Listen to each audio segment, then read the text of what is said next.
If you've been following this series, you've probably noticed one pattern. When a job tries to include too much, it becomes unclear.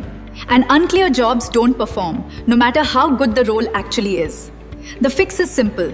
Choose clarity over coverage. When your title tries to cover multiple roles, candidates get confused and your job becomes harder to find. When your skills list has 10 things, relevance drops. When your experience range is too wide, you attract the wrong mix.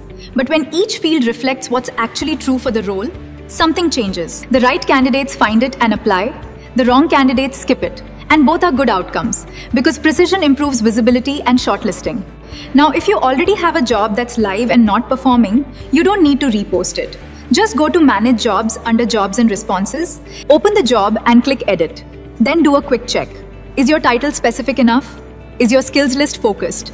Do experience and salary align to the same level? Is the description easy to scan? And do you have 2 or 3 screening questions? Fix what's unclear and save. That's it. You don't need a new job post. You need a clearer one. Happy hiring!